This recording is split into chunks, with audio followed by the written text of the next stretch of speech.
Que le Seigneur bénisse. Et comme le ministre a donné une décision, il est bon de venir et de célébrer notre Dieu. Tout à l'heure, nous avons vu le jeune frère qui s'est libéré, qui est sorti de sa place. Il n'a pas considéré quelqu'un. Il est venu, il a libéré les pas de danse. Il a chanté et dansé son Seigneur. Mais Dieu le lui rendra. Amen. Parce que c'est pour lui qu'il a fait. Amen. Vous voyez, souvent quand on vient, on a des petites gênes. Mais tu vas déjeuner pour qui? Amen. Ici, là, ce n'est pas un club d'amis ou un venu se regarder. Mais nous sommes venus pour adorer notre Dieu. Amen. Alors si on doit le danser, on le danse comme il le faut. Amen. Dans toute la sincérité, en fait, il nous bénisse. Que Dieu vous bénisse. Vous avez la salutation des frères de Grey Apôtres. Ils se portent très bien. Mais ils se porteront encore mieux lorsque le dimanche prochain, nous ferons le geste nécessaire pour les soutenir afin qu'ils aient à faire le pasteur. N'est-ce pas? Donc chacun va faire un petit effort. Petit. On va mettre ça dans l'enveloppe et on va essayer d'achever les travaux nécessaires pour que le pasteur puisse y aller. Amen. Parce que nous aussi, on a besoin du berger. Amen. Sans berger, il est difficile qu'un peuple se produise bien. Alléluia. Amen. Nous allons prendre nos Bibles dans le livre de Jérémie.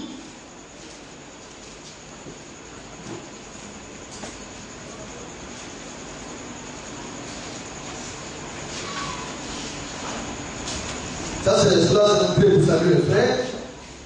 C'est le souhait qu'on leur souhaite. Lorsque le Seigneur a permis à Jérémie d'acheter un champ, alléluia, après qu'il ait acheté ce champ, alors Jérémie a été reconnaissant envers Dieu. Et voici les paroles qu'il a lui a données. Nous allons lire à partir du verset 16, Jérémie 32, à partir du verset 16 au verset 19. Jérémie chapitre 32 à partir du verset 16 au verset 32.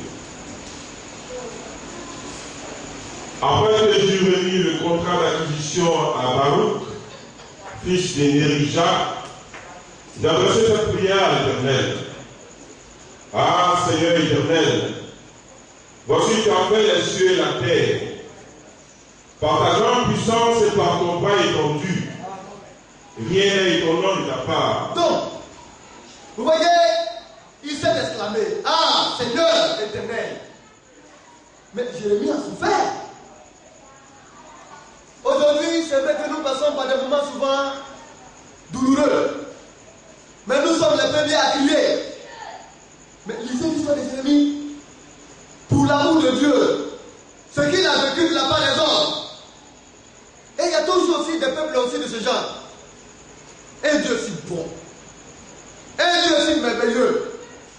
La plupart des temps, les hommes se lèvent et agissent comme bon leur semble. Les hommes s'égarent, sortent de la voie de Dieu. Et ils se plaignent parce qu'ils disent que le Seigneur ne leur a jamais parlé ou bien ne leur a pas montré le chemin.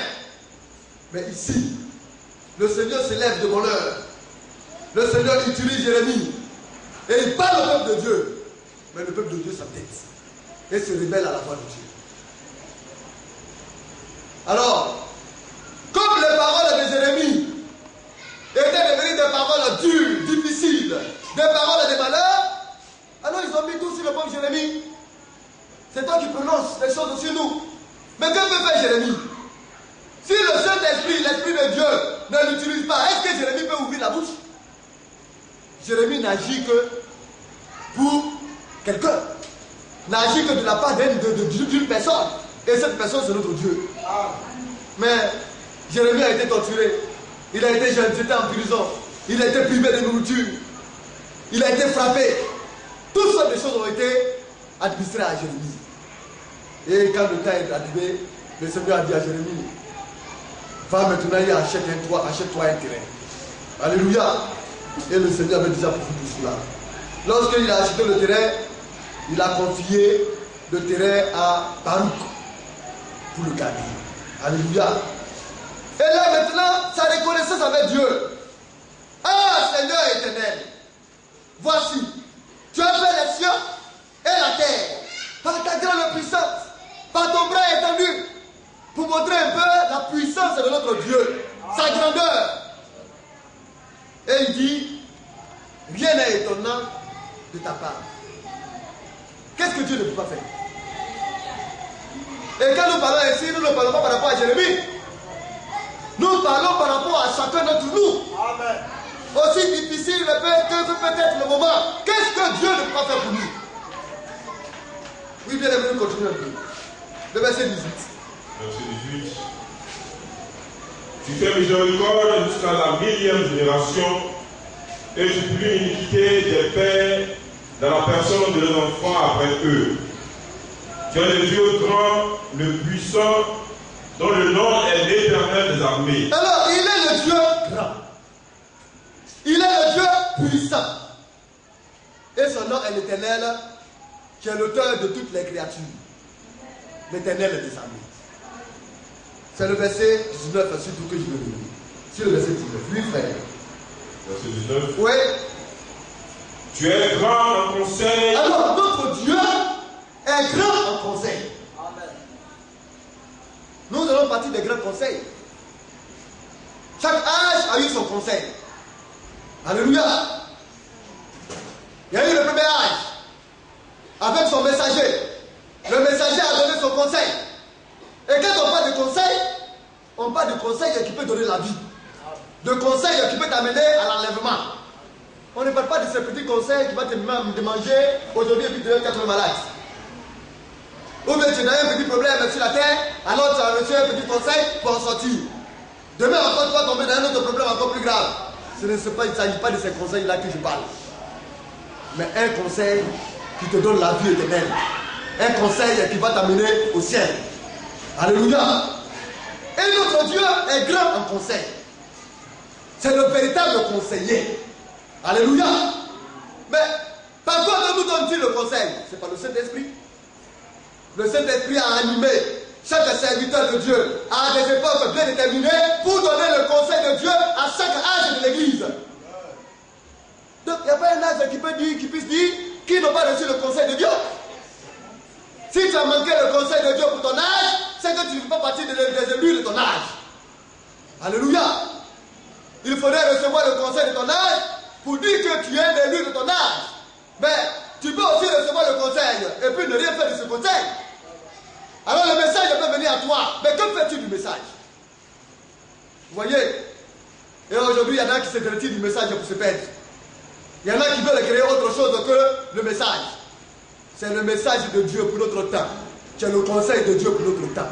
Et c'est ce message-là qui va nous préparer pour l'enlèvement. Il n'y a pas d'autre message que cela. Alléluia. C'est pourquoi nous devons prendre garde. Oui, frère, nous continuons. Tu es grand en conseil. Oui, tu es grand en conseil, oui, et puissant en action. Alors il est aussi puissant en action. Amen. Alors Dieu agit. Alléluia. Amen. Il est puissant. Dans ses actions, il est puissant. Il n'y a rien qui ne puisse se faire. Il n'y a rien qui ne puisse arriver à bouleverser en toi. Même s'il y a un esprit qui t'a pris en otage, Dieu a la puissance pour te délivrer. Il est puissant en action. C'est pourquoi il est bon de connaître ce Dieu qu'on adore. Il faudrait que les chrétiens sachent où ils ont mis les pieds et à qui ils ont cru. Quand tu le sais, tu sais que déjà, vous voyez, tu as atteint déjà en partie le but de ton existence. Oui. Quel est le problème que Dieu ne peut pas résoudre? C'est pourquoi nous bénissons le Seigneur. Un frère pourrait passer par des situations aussi difficiles, aussi longtemps que nous avons de l'espérance en Dieu, le Seigneur nous sortira de ce problème. Et c'est ce que le Seigneur fait, parce qu'il est un père qui prend soin, qui taille ses enfants et qui les ramène, qui les ramène dans le bon chemin. C'est ça l'amour de Dieu. Oh bien-aimé. Oui, bien-aimé, nous continuons. Tu as les yeux ouverts sur toutes les voies des enfants des hommes. Alors, notre Dieu en cela, ses yeux sont ouverts. C'est lui qui a créé les yeux. Hein. Il y a des hommes qui voient très clair. Et il y en a qui ont les yeux flous. Mais ceux-là qui voient comme l'aigle, même les yeux de l'aigle, c'est Dieu qui les a créés. À plus votre dans ses yeux. Vous pensez que les cheveux sont cachés à ses yeux? Nous pensons que souvent ce sont nos petits manigances, nos cachetteries qui vont être réellement dérobées devant de Dieu. C'est pas possible. Hein? Il ne faut pas te leurrer. Tout ce que tu fais, il voit. Dans les petits coins où tu te trouves, il le sait. Donc, bien aimé, ce n'est pas la peine de te dérober. Il faut être sincère et vivre ta foi comme il se doit. Et ses yeux, comme on le voit, tu as les yeux ouverts sur toutes les voies des enfants des hommes. Oui, frère, nous continuons. Tu as les yeux ouverts sur toutes les voies des enfants des hommes. Oui. Pour rendre à chacun selon ses voies, selon le fruit de ses œuvres. Alors, et là maintenant il rétribue, il récompense. Mais tu peux te récompenser dans le malheur. Il ne faut pas dire que du malheur. Parce que quand on parle de récompense, on pense que c'est quelque chose qui est bien. Non, il y a de mauvaises récompenses. Oui. Pendant les classements, quand le maître fait les classements en classe, on fait des prix. Mais le dernier aussi a son prix. Hein. Son prix là, c'est la punition. C'est la chicotte. Parce que tout le temps il est dernier, il faudrait qu'il change de comportement. Alors c'est la rétribution. C'est aussi une récompense, une mauvaise. Et il y en a qui vont marcher sur cette terre, créée par Dieu, jusqu'à pour finir la récompense qu'ils vont finir par voir, c'est l'enfer, la seconde mort, la destruction de l'âme. Mais ce n'est pas à cela que Dieu nous a appelés. Alléluia. Dieu t'a appelé à quoi? Alors il te dit, la vie que tu es en train de mener, mène-la bien. Mais sache quelle vie tu mènes. Tu dois savoir ce que tu es en train de faire. Le comportement que tu es en train d'afficher, fais-le bien. Ça, c'est quel comportement tu es en train d'afficher. Si cela est pour la gloire de Dieu, tant mieux. Mais si cela n'est pas pour la gloire de Dieu, ce sera tant pis pour toi. C'est pourquoi l'enfant de Dieu doit s'améliorer. L'enfant de Dieu doit bonifier. L'enfant de Dieu doit aller de vie meilleure en vie meilleure. Parce que notre Dieu, il a les yeux sur chacun de ses enfants. Pour rendre à chacun selon le fruit de ses œuvres. Mais en même temps, le Seigneur qui est si bon, qui est si grand et puissant, a créé les conditions pour cela. Si ta vie n'est pas conforme, il a mis les rouages pour cela. Dieu te cachait sous son couvert et demande-lui sa grâce. Tu verras qu'à la fin de cette année, ta vie sera meilleure et ta vie va bonifier comme le bon vin. L'avenir est plein d'espérance. Nous avons de l'espoir parce que nous avons un Dieu grand et puissant. C'est pourquoi dans le livre de Jean, le chapitre 15, il nous montre aussi les rouages. Comment faire pour avoir une vie digne de lui? Parce que ce que le Seigneur regarde, c'est le fruit. Les hommes pensent que le Seigneur est dans ce qu'on appelle les sensations, les miracles, les prodiges, les ceci, les cela. Bien aimé, tu vas te débattre. Mais si le fruit que tu portes n'est pas agréable à Dieu, c'est en vain. C'est pourquoi de toutes ces choses-là, le messager de la fin de temps nous a dit que le plus grand, c'est l'amour. Et cela a été confirmé par la parole de Dieu. Amen. La foi, l'espérance et l'amour. Ces trois choses-là demeurent. Et la plus grande de ces trois choses-là, c'est l'amour. Or, l'amour, c'est l'obéissance à toute la parole de Dieu. Il ne suffit pas seulement de venir écouter, mais bien sûr de dire à Dieu, quand même que j'ai écouté, aide-moi à appliquer ce que j'ai écouté. C'est ainsi que doit être l'objet de nos pensées. Nous allons prendre le Jean, chapitre 15, et lire à partir du verset 1. Jean chapitre 15, à partir du 1er verset. Je suis le vrai cep et mon Père est le vigneron. Alors le Seigneur, Jésus dit qu'il est le vrai cep. Le cep là, c'est la tige. Le tronc est là. Alléluia. C'est par lui que tout passe. Oui. C'est par lui que la sève nourricière passe. Et le Père, c'est le vigneron.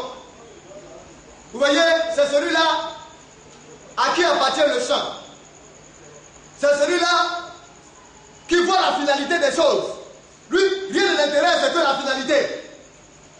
Ce qui l'intéresse, c'est que tu commences bien et que tu finisses bien. Alléluia. Mais si tu commences mal, tu ne finiras pas bien. Mais tu peux aussi bien commencer et puis terminer mal. Mais l'objectif, c'est de bien commencer et de bien finir. C'est pourquoi à chaque fois, il permet à l'homme de revenir à Dieu et de repartir à nouveauté. C'est pourquoi il a créé la repentance. La repentance, c'est un retour. Alléluia. À la voix de Dieu et reprendre sa marche avec Dieu. C'est un retour à la case d'humiliation.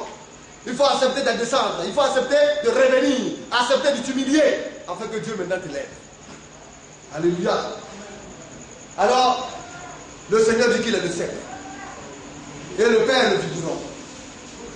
Le responsable de peut-être la vie. Oui, frère. Verset 2. Oui. Tout sarment qui est en moi et qui ne porte pas de fruits, il le retranche, et tout sarment qui porte du fruit, il le monte, afin qu'il porte encore plus de fruits. Donc, le Seigneur met, comme on le voit, l'abondance sur le fruit. Alors, il parle des sarments. Les sarments, là, c'est nous. Parce que nous sommes faits pour porter du fruit. C'est le but pour lequel tu es là. Porter du fruit pour notre Dieu. Servir d'aliment pour ton frère. Être utile pour ton frère et ta soeur. Alors nous sommes des sarments. Des branches qui portent du fruit. Mais en même temps, ces branches-là doivent pouvoir réellement être en lui. Nous devons être en Christ. Pour porter du fruit, si tu es en dehors de Christ, ou bien de la pure et véritable parole de Dieu, tu ne porteras jamais le fruit escompté.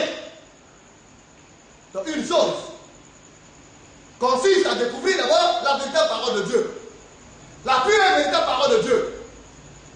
Et puis une autre chose maintenant consiste à porter maintenant le fruit de cette parole. Mais il y en a qui jouent avec leur vie. Il y en a qui sentimentalisent avec ça. Pourquoi? Parce qu'ils n'ont pas encore le discernement pour voir ce qu'il y a derrière. C'est terrible. C'est dangereux. Alléluia. De tomber entre les mains de Dieu. C'est pourquoi Christ doit être tout pour nous. La parole de Dieu doit être la chose la plus importante de notre vie. C'est pourquoi nous devons demeurer en lui. Et comme il le dit, tout savoir qui est en moi, en lui, à l'intérieur de lui. Alléluia. Et qui ne porte pas de fruits, il le retranche. C'est un arbre inutile. C'est une branche qui ne sert à rien. Mais on fait quoi avec cette branche? On l'enlève. On la retranche. Parce qu'elle est peu utile. Alléluia. Elle ne produit pas de fruits. Donc on la retranche. Elle se nourrit inutilement. On vient à l'église. On écoute la parole de Dieu. On reçoit le conseil du Seigneur. On s'abreuve de la sève nourricière de Dieu. Et puis quand on regarde notre vie, c'est autre chose. On sait à quoi? on est improductif. On ne produit rien. Alors, Dieu va retrancher. Maintenant, le Seigneur regarde. Ceux-là qui modifient, ceux-là qui portent du fruit, alors il les taille. Il regarde les blancs se montent. Il les élève, il les monte. Alléluia. Il les entretient. Afin qu'ils puissent porter encore davantage de fruits. C'est notre Père qui fait ça.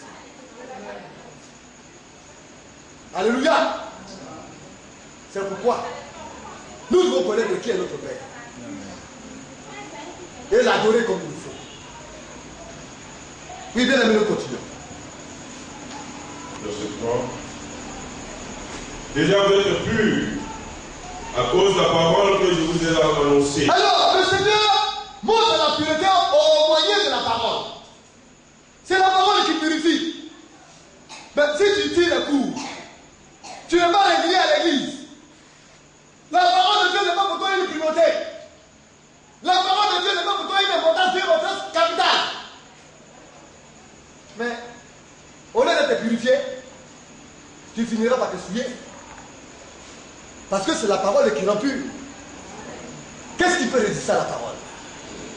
Quand vous venez et que vous vous asseyez, la parole qui sort de la chair et qui va vers vous est d'esprit et vie. La parole de Dieu vous purifie parce que la parole de Dieu chasse de vos cœurs tout ce qui est impureté. C'est cela. Et plus on y vient, plus nous avons une vie de pureté, une vie meilleure. C'est pourquoi le Seigneur nous demande d'être pur et irréprochable. Et rien ne pourra le faire si ce n'est la parole de Dieu. C'est seule la parole de Dieu qui pourra nous amener à la pureté et à l'irréprochabilité. Alors il dit, vous êtes purs à cause de la parole que je vous ai annoncée. Donc déjà, nous sommes purs. Alléluia. C'est pourquoi il faut être dans la vérité. Il faut être dans le véritable. Oui. Ne faites pas des alliances avec les hommes. Ne vous fiez pas aux hommes. Mais faites alliance avec la parole de Dieu. Fiez-vous au conseil de Dieu. Vous voyez bien aimé. Et c'est cela. Parce que l'homme, avec le système, il passe. Tu vas te fier à un homme. Mais si l'homme il périt, toi tu devais voir. Oh, il faut se fier à celui-là qui est impérissable. À celui-là qui est immortel. Mais qui est-il? Jésus. La parole de Dieu. Mais il faudrait aussi aller où Jésus est véritablement prêché. Parce que si dans un endroit Jésus n'est pas véritablement prêché, c'est que votre adoration est inutile. C'est pourquoi la parole de Dieu prie. La véritable délivrance, ça vient de la parole. Alléluia. Oui, frère, nous continuons. Verset 4. Oui. Demeurez en moi et je demeurerai en vous. Comme le sarment ne peut lui-même porter du fruit s'il ne demeure attaché au cercle, ainsi vous ne le pouvez pas non plus si vous ne demeurez en moi. Maintenant, la plupart des croyants ont des problèmes. Parce qu'ils n'ont pas en eux l'esprit d'humilité. Non, les croyants, souvent, c'est dans une autre opinion. Bien aimé. Il faut laisser ce que Dieu dit de laisser. C'est tout. Toi-même, tu entres dans des fonctions, dans des choses qui n'édifient pas le Seigneur, qui ne glorifient pas le Seigneur. Mais tu peux persister là-dedans, alors que tu sais que c'est pas vous. Nous là, on ne peut rien de nous-mêmes. D'abord, il faut le comprendre. Quand tu vas savoir que tu ne peux rien de toi-même, mais tu n'iras pas condamner ton frère. Tu ne voudras pas, attention, tu es là. Même si ça fait mal. Parce que ta vie là ne dépend pas de toi, mais de celui-là qui peut toutes choses. Alors quand le Seigneur parle ici, et il dit, demeurez en moi. Et je demeurerai en vous. Viens d'abord, demeure en moi.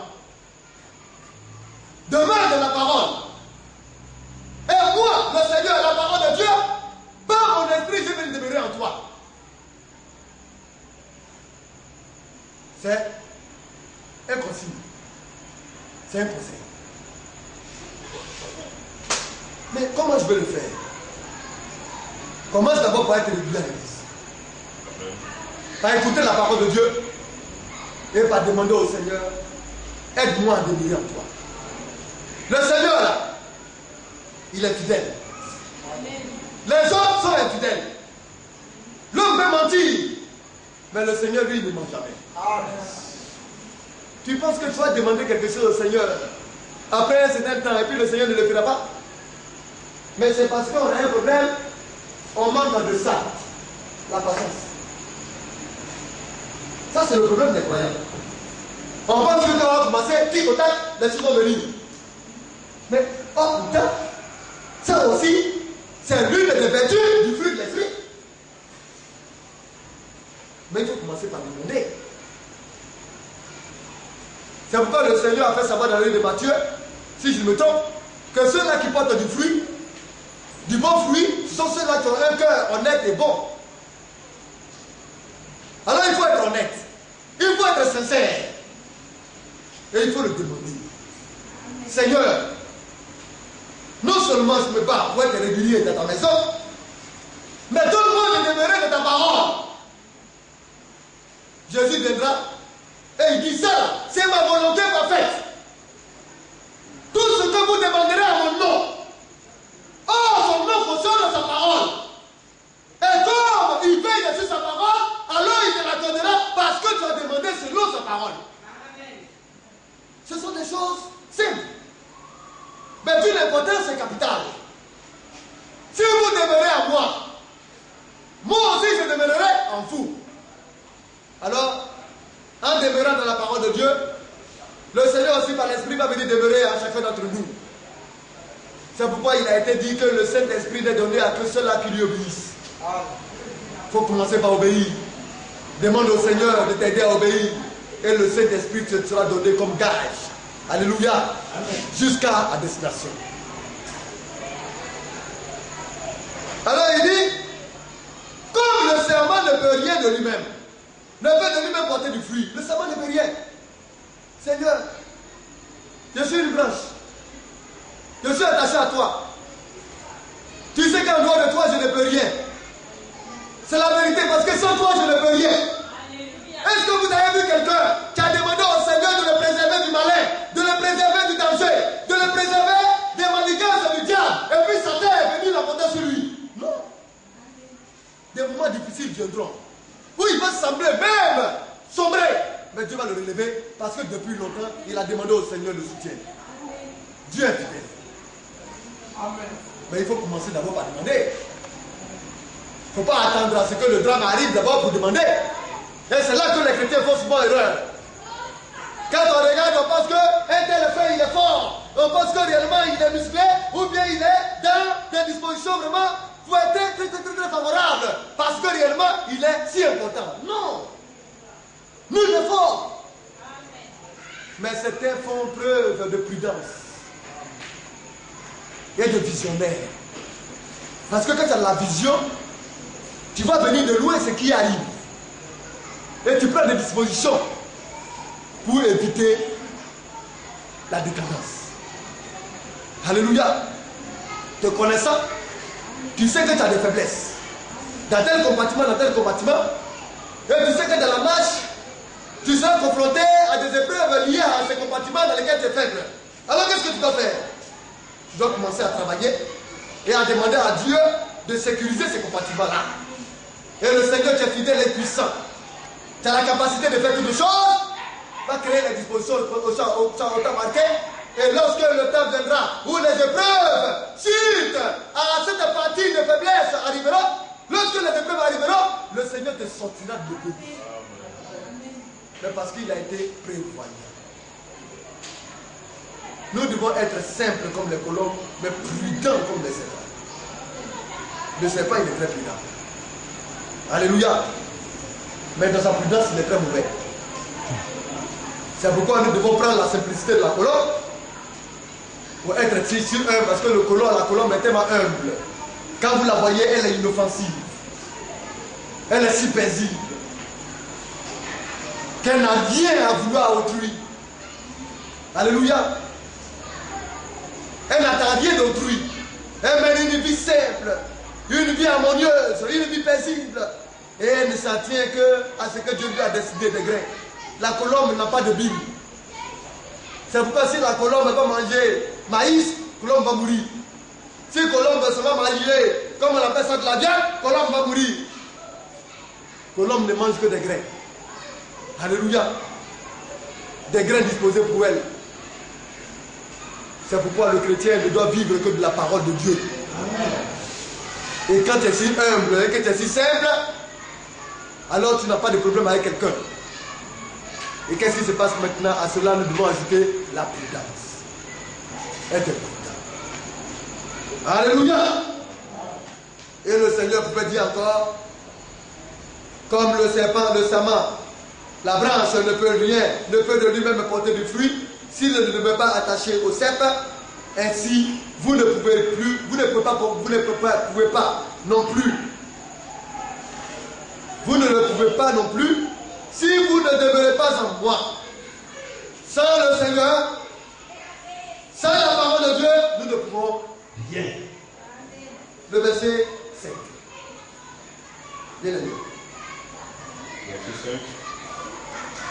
Je suis le cep. Vous êtes les sarments. Celui qui demeure en moi et en qui je demeure porte beaucoup de fruits. Alors il est le cep. Il est le tronc. Alléluia. La tige. Et nous sommes les sarments. Moi, les bien-aimés, mes soeurs, nous sommes les branches. Et il continue à dire, celui qui demeure en moi et en qui je demeure porte beaucoup de fruits. Alors le secret de porter beaucoup de fruits, c'est de demeurer dans la parole de Dieu et de voir la parole de Dieu demeurer aussi en nous. N'est-ce pas? Si mes paroles demeurent en vous et que vous demeurez en elle, demandez ce que vous voulez. Seigneur, je ne veux plus mentir. Alors mon sang disparaît. Seigneur, je veux être avec Dieu. Alors la vertu vient. Parce que je demeure en la parole et les paroles de Dieu demeurent en moi. Alors rien ne peut plus me résister. Tout ce que je demande, le Seigneur va me les donner. Mais il y en a qui sont là et qui font des petits calculs. Et qui prennent la parole de Dieu pour leur désir personnel et charnel. Fais les calculs. Le Seigneur veut m'a dit, si je demeure en lui et que lui demeure en moi, de demander ce que je veux. Donc mon château sera prêt bientôt. C'est charnel. Parce que l'Esprit de Dieu va t'amener à demander château. L'Esprit de Dieu va t'amener à demander Cadillac ou bien avion. Mais l'Esprit de Dieu va t'amener à demander les vertus de l'Esprit. Amen. Mais les Cadillac là, si il y a des cas, cela suivre. Parce que la parole de Dieu de cela se contredit. Cherchez premièrement le royaume des cieux et sa justice, et puis le reste, là, les Cadillacs, les châteaux et les voitures autres, vous serez donné par-dessus tout. Alors c'est quelqu'un qui s'inquiète de sa vie. C'est celui-là qui fait des fois pour demeurer de la parole de Dieu et à qui aussi la parole de Dieu demeure. Alléluia.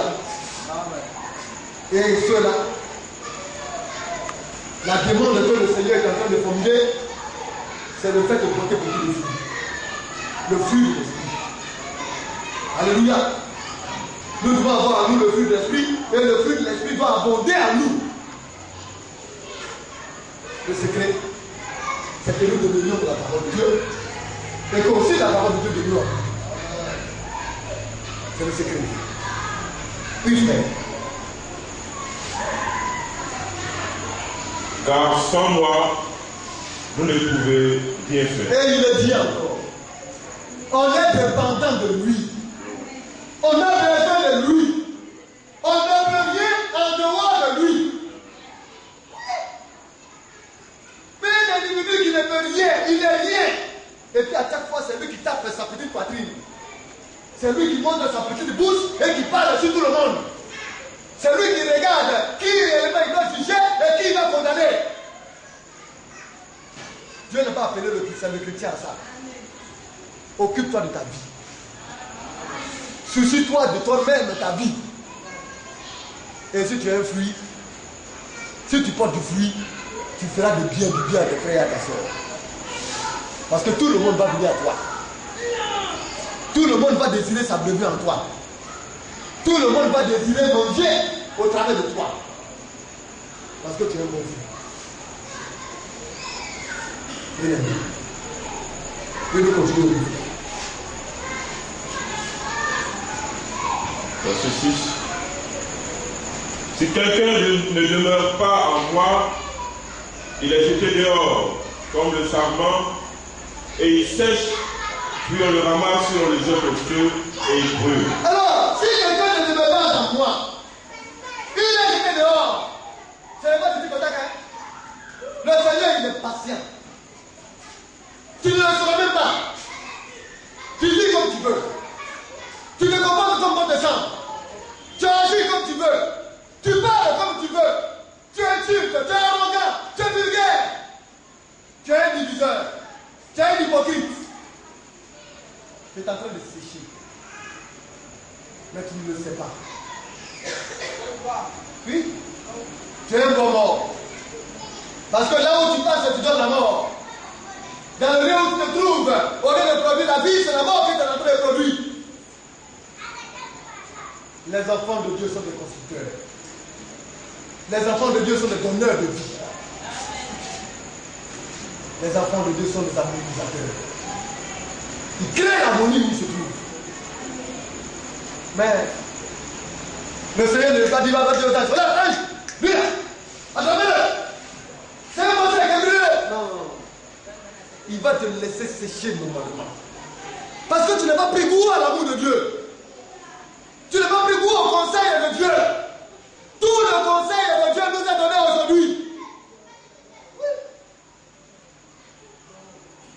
Alors, quand toi te réveilles, c'est toi seul, un de toi tu te mets en colère. C'est toi tu parles mal.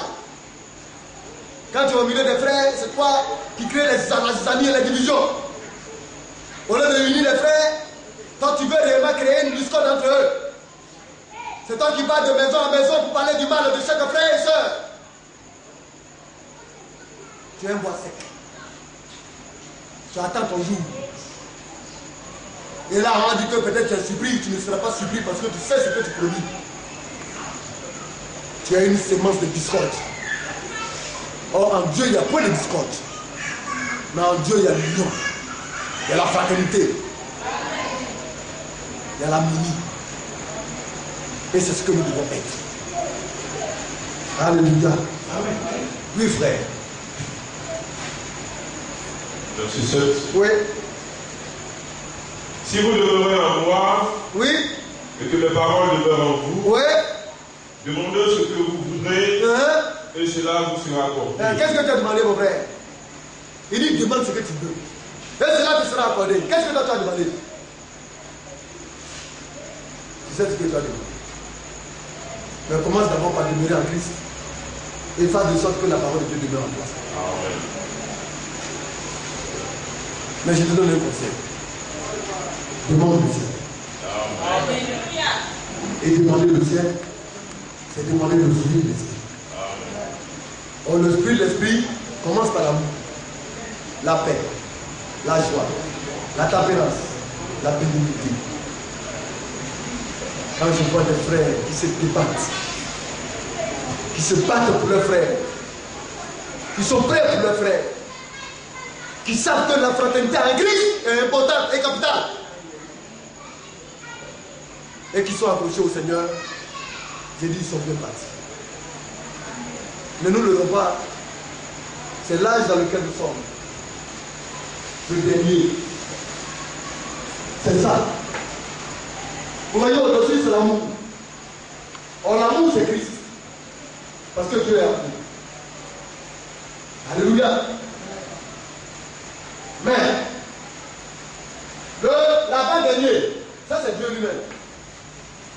Christ, notre Seigneur. Maintenant, il nous a donné un commandement second. Parce que le premier commandement, c'est de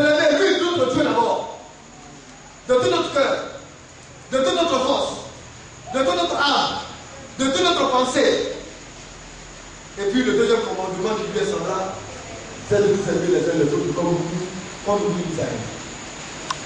Nous aimer comme nous-mêmes. N'est-ce pas? Il dit, voici les deux plus grands commandements. C'est pourquoi, quand on franchit ça, jusqu'à là, c'est qu'on est prêt de monter. Parce que lui, il vient dans les airs. C'est la statue. Depuis le premier âge jusqu'au 7e, tu monteras vers lui. Et puis, notre âge est de se faire encore plus difficile. Parce qu'il est à l'étroit.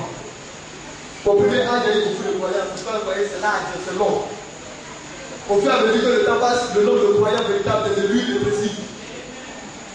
Ça veut dire que d'autres temps, le nombre de croyants aujourd'hui élus est devenu difficile. Ce sont les violents qui m'appelleront. Si tu n'as pas l'amour fraternel, tu n'entreras pas. Arrêtez de vous marginaliser les uns les autres. Arrêtez de vous haïr. Si tu as l'amour de Dieu par le ciel, il faut commencer à entrer en toi-même. Qu'est-ce que tu aimerais qu'on te fasse? Comment voudrais-tu qu'on te mène? Comment aimerais-tu te sentir réellement quand tu as devant des frères et sœurs? Alors fais-le pour ton frère. Fais-le pour ta sœur. Et Dieu te bénira. Alléluia. Oh.